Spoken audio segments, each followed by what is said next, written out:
আপনারা কি জানেন মানুষ কিভাবে প্রথম আকাশে উড়তে সক্ষম হল? আকাশে ওড়ার এই স্বপ্ন একদিন শুধু কল্পনা ছিল, আর আজ তা বাস্তব। রাইট ব্রাদার্স, এই দুই ভাইয়ের অসাধারণ উদ্ভাবন পৃথিবীকে বদলে দিয়েছে। আজকের ভিডিওতে আমরা জানব কিভাবে তারা এই অসম্ভবকে সম্ভব করেছিল।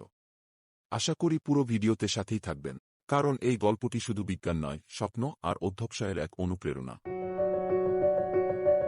মানুষের আকাশে ওড়ার স্বপ্ন কিন্তু নতুন কিছু নয়। প্রাচীন গ্রিক পুরাণে ডেডালাস ও ইকারাসের গল্পে দেখা যায়, তারা মোম আর পালক দিয়ে ডানা বানিয়ে আকাশে উঠতে চেয়েছিল। যদিও সেই প্রচেষ্টা সফল হয়নি। এভাবেই আকাশে উড়ার আকাঙ্ক্ষা যুগ যুগ ধরে মানুষের কল্পনা এবং প্রচেষ্টায় প্রভাব ফেলেছে। রেনেসা যুগে লিওনার্দো দা ভিঞ্চি আকাশে ওড়ার ধারণাকে আরও এক ধাপ এগিয়ে নিয়ে যান। তিনি এমন কিছু যন্ত্রের নকশা করেছিলেন যা অনেকটাই আধুনিক প্লেনের সঙ্গে মিলে যায়, কিন্তু সেই সময় প্রযুক্তির অভাবে সেগুলো বাস্তবে রূপ নেয়নি। পরবর্তী সময়ে বিজ্ঞানীরা গ্লাইডার আর বেলুনের সাহায্যে আকাশে উড়ার চেষ্টা চালিয়ে যান। জার্মান বিজ্ঞানী অটো লিলিয়েনথাল গ্লাইডারের সফল পরীক্ষা করেছিলেন, কিন্তু তার গবেষণার সময় একটি দুর্ঘটনায় তিনি মারা যান। তবুও তার কাজ এয়ারপ্লেন আবিষ্কারের ক্ষেত্রে অনেক গুরুত্বপূর্ণ ভূমিকা রেখেছে। 1903 সালের কথা। যুক্তরাষ্ট্রের ওহাইওর ডেটনে থাকতেন দুই ভাই, অরভিল রাইট এবং উইলবার রাইট। পেশায় তারা ছিলেন সাইকেল মেকানিক। সাইকেল মেরামতের পাশাপাশি তাদের মনে এক অভিনব স্বপ্ন, মানুষকে আকাশে ওড়ানোর। তারা জার্মান বিজ্ঞানী অটো লিলিয়েনথালের কাজ দেখে অনুপ্রাণিত হন।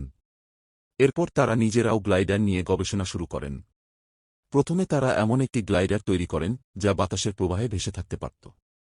তারা উইংয়ের ডিজাইন, গতি এবং বায়ুগতিবিদ্যা নিয়ে গভীর গবেষণা করেন। ধাপে ধাপে তারা গ্লাইডার উন্নত করতে থাকেন। তবে তাদের স্বপ্ন এখানেই থেমে থাকেনি। তাদের লক্ষ্য ছিল এমন একটি মেশিন তৈরি করা যা নিজের শক্তিতে উঠতে সক্ষম হবে। এই চ্যালেঞ্জ মোকাবিলায় তারা একটি শক্তিশালী কিন্তু হালকা ইঞ্জিন তৈরি করেন এবং সেটি তাদের ফ্লায়ার এক মডেলে স্থাপন করেন। এরপর এলো সেই ঐতিহাসিক দিন, 1903 সালের 17 ডিসেম্বর, উত্তর ক্যারোলিনার কিটি হক। সেদিনের সকালটি ছিল ঠান্ডা এবং হাওয়াবহুল। রাইট ভাইয়েরা তাদের ফ্লায়ার এক মডেলটি প্রস্তুত করলেন। প্রথম ফ্লাইটটি পরিচালনা করেন অরভিল রাইট। আশেপাশে থাকা কয়েকজন মানুষ মেশিনটির উড়ান দেখার জন্য উপস্থিত ছিলেন। ফ্লাইয়ার এক প্রথমবারের মতো মাটি ছেড়ে আকাশে ভেসে ওঠে। এটি ছিল মাত্র 12 সেকেন্ডের একটি ফ্লাইট এবং দূরত্ব ছিল 120 ফুট। যদিও এই ফ্লাইটটি ছোট ছিল, এটি ছিল এক বিরাট বিপ্লবের সূচনা। সেই দিন রাইট ভাইয়েরা আরও 3টি ফ্লাইট পরিচালনা করেন। প্রতিটি ফ্লাইট আগের চেয়ে বেশি সফল ছিল। চতুর্থ ও শেষ ফ্লাইটটি ছিল সবচেয়ে দীর্ঘ।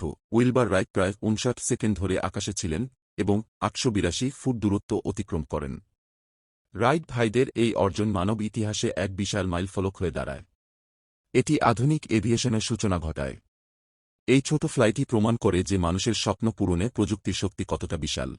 রাইট ব্রাদার্স শুধু একটি মেশিন তৈরি করেননি, তারা দেখিয়ে দিয়েছেন কিভাবে স্বপ্নকে বাস্তবে রূপ দেওয়া যায়। যদি এই ভিডিওটি ভালো লেগে থাকে তাহলে লাইক দিন, চ্যানেলটি সাবস্ক্রাইব করুন আর বন্ধুদের সঙ্গে শেয়ার করতে ভুলবেন না। শেষ পর্যন্ত থাকার জন্য ধন্যবাদ।